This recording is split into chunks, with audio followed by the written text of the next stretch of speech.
Welcome along to AtTheRaces.com as we look forward to the three-day John Smith's Grand National meeting and looking in depth at some of the key races throughout the course of the 3 days.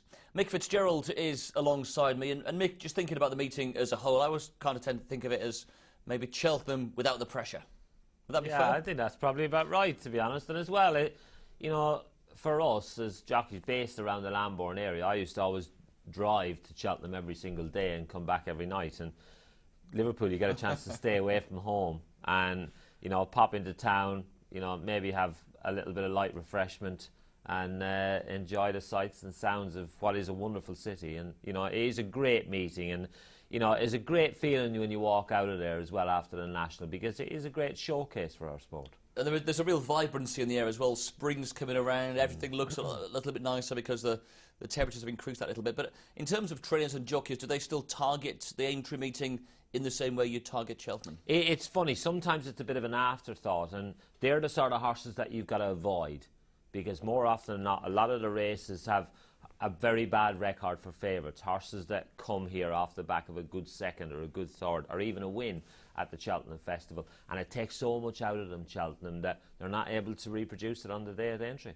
And there's only a couple of weeks between the two meetings this year. Well, one of the feature contests on the opening day, of course, a revised running order this year with the big 2.5 mile hurdle also on the Thursday. But the featured jumps race is the Betfred Bowl, and Silvinaco Conti, who fell when going well in the Girls' Cup itself, is the even money favourite. First Lieutenant at 7-2, Giant Bolster at 9-1, Quito de la Roque at 10s alongside Cape Tribulation, 14s and bigger the remainder. I think many people have looked at this and thought, well, Silvinaco was going well at Cheltenham, he'll get compensation here. Is that the way we should be thinking? I think that's reflected in the prices, to be honest, Martin. Even money favourite probably tells you all you need to know. The thing is, he was spared the really hard race that you see horses get coming into this race at Cheltenham. He fell at a crucial time, so he was spared having to gallop up the hill against the likes of Bobsworth and the others. But for me, he's a good jumper. He was very impressive when he won there last year, but he bypassed Cheltenham. The only concern would be for me, what sort of a mark has Cheltenham left on this horse? If it hasn't, well then he's a decent even money shot. He's a lot better than those. The Giant Bolster is interesting, but he did have a hard race at Cheltenham, so that would be a little bit of a concern for me. He actually fell in the novice there a couple of years ago, so that would be a little bit of a worry for me as well.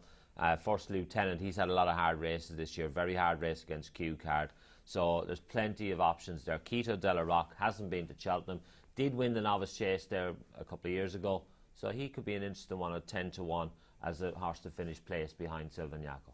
OK, so Quito de la Roque is an interesting outsider against Silvinaco Conti in the Betfred Bowl.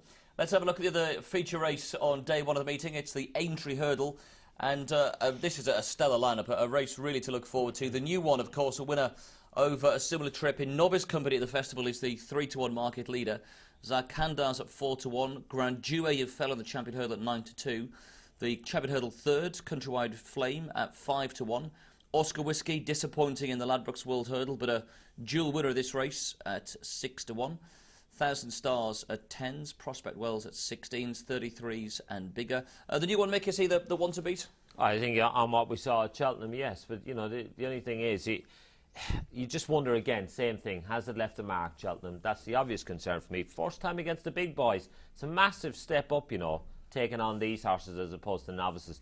They didn't go any great gallop in the Neptune. I watched that race again last night, and for me, I'm just a little bit concerned about that. Lack of experience against battle-hardened warriors, really. Oscar Whiskey and 1,000 Stars, they fall out to finish the last two races, 6-1 and 10-1. Countrywide Flame ran a blinder in the Champion. Grand Duet, he fell early, so he was spared that hard race at Cheltenham. So he's interesting. Interesting, Barry Geraghty has chosen him over Oscar Whiskey.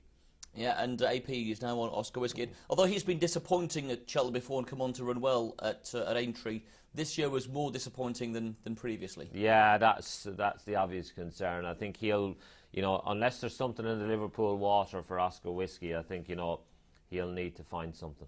So in terms of the winner for that race, where would you be looking? I'm a very interested observer. I think each way price is something like 1,000 Stars at 10-1. I don't really want to get stuck into the new one at 3-1. And Patrick Mullins in one of the papers over the weekend was saying, look, don't ignore this horse for that race. He's maybe not been in the best of form this year, but we've got him He loves firing it. He on all loves guns. Aintree, and he really comes to life there. And you know, he's been a runner-up the last twice, so many people feel he deserves to win one.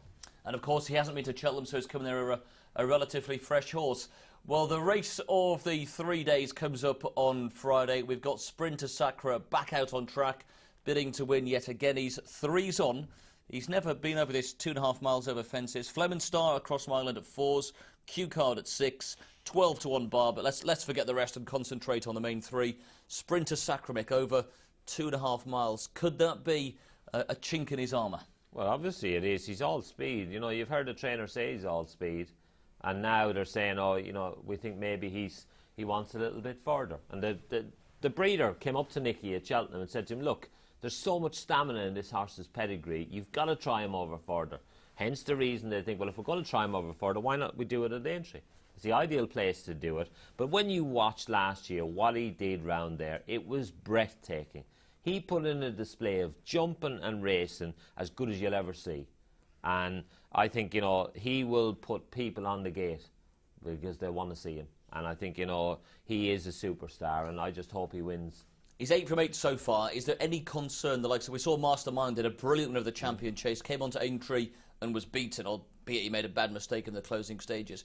And although he's won very visually easily at Cheltenham, how hard of a race do you think he actually had? You don't have an easy race at Cheltenham. It doesn't matter how easy you win. You have to be trained and prepped for the race. And that'd be the only concern for me. But he had no harder a race in last year's Arkle when he came on here and bolted up in that novice. So I'm not in the slightest bit concerned. He's had a nice, easy time of it this season, and everything has been geared towards these big festivals. Well, taking him on from Ireland is one of their leading lights in Fleming Star. He's never raced outside the country before, but he's made it over to Aintree, and Andrew Lynch is going to be on board. Yeah, I can't wait. He's probably of the 3 horses, he's probably the freshest of the lot, the 3 of them, because he didn't go to Cheltenham. It's dropping back to 2.5 miles, but he has Sprinter Sacre. He's a hell of a good horse. Q Card as well. I can't wait. Have you had a chance to sit on him lately? Yeah, I sat up on him there last week, and he seems to be in good form. Go over his little bug, so hopefully everything be spot on for Friday. By the sound of things, it was a pretty minor problem he had. He was back into the routine and full of beans pretty quick after, was he? Yeah, like, there was only a minor thing, so he got over it quick enough, so hopefully he'll be grand. And how much are you relishing taking on Sprinter Sacre, who does, to be fair, look a real monster, doesn't he? Yeah, he looks to be a hell of a good horse. Probably he's stepping up to 2.5 mile. Probably around on a flat track. It was probably would suit him.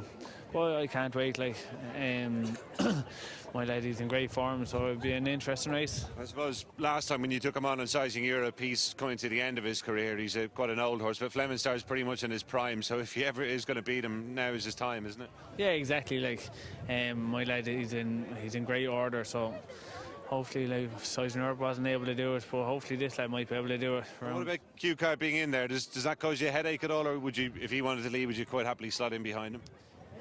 Yeah, sure, we'll see near the time. And my lad, he's straightforward enough. Like, we can be handy and drop in. Like, we'll just see near the time. And do you think the Aintree mile-made track will suit him? The fences come up quite quickly there, don't they? Yeah, touch woody. My lad is a hell of a good jumper, so hopefully, if everything goes well and gets into a good rhythm, we'll have a good chance. Well, Fleming Star and Q Card both got up against Sprinter Sacre. I mean, Mick, 2 very good horses in their own right. If you look, they're both rated 170, but that's still £18 behind the favourite. Yeah, there's no doubt about it. The favourite has to underperform, doesn't he, for these 2 to have a chance. Q Card's had a couple of goals at him, not being able to beat him. So for me, I think, it is about Q Card, and you're backing on Sprinter Sacre underperforming if you fancy any of these other 2, because I don't think they're good enough to get near him, really. And I'm sure we'll have a market come the day of betting without Sprinter Sacre. So which of the 2 would you like to see against him, or which of the 2 would you favour, Fleming Star or Q Card? Well, it's just interesting, really, to see which way they go, because if they set their stall out and they let them roll, the thing will be they'll have hard enough races taking each other on, because you could hear Andrew. He said there, I'm quite happy to just let him sit second. But the thing is, you could even see it, I think, in his voice that he wasn't all that happy, because I think this is what this horse does best: let him bowl along, let him be aggressive. And, you know, for me, I think they're going to set the race up for the other horse, because the way you would get Sprinter Sacre beat is to go slow and have him very keen, have him tanking along. That way he may not get home. But if they're going to go a good gallop up in front, they're going to help him. Well, that's looking like it's going to be the feature of the three-day meeting. The Topham is also over the Grand National fences on the Friday. Chance de Roy is the favourite here at 10-1. Little Josh at 12, alongside the winner of the race for the last 3 years, always waning. Cretonic at 14s, Sol at 14. He looks like he's going to miss the National, so connections have put him in here. Pasha de Polder, Romanesco, and Fitzgerald Beach, Tartak, all in amongst them. In terms of the Topham, Mick, a strong fancy? Well, he's not even on there. Planet of Sound. I'm a huge fan of this horse. He led them a merry dance in the Arkle last year. Chance de Roy is a horse who, you know, he finished second in the race last year. He's fallen over the national fences since, which is a little bit of a worry for me. Always waning. He's going to run in the National, so, you know, he probably shouldn't even be on that, in that field. Pasha de Polder, back to form last time at Newbury. He's one that liked the fences, but he was very disappointing when he ran at Aintree until they had his wind tinkered with. But if Planet of Sound lines up, he'll be carrying my cash. So Planet of Sound for Mick in the Topham, that's on Friday. Let's move on to the Saturday, which again has got a revised schedule with the Aintree Hurdle moving to the Thursday. And an intriguing little novice chase. The entries, Mick, still sort of taking shape, but Alderwood in there is a Cheltenham Festival winner for AP. Yeah, very hard to look past him, as far as I'm concerned. He's a cracker, laid out for the Grand Annual, and he beat another horse that had been, again, targeted for the race in Kid Cassidy. You know, and I just think that he'll be very hard to beat. Bailey Green ran an absolute blinder. Didn't he just? Yeah, behind Simon Sigg. And, you know, you'd have to give him a little squeak as well. And what about, say, we've got Overturn Connections, said the ground wasn't suitable for him at Cheltenham. Yeah, I just think they'll be like snapping at his heels all the way around there.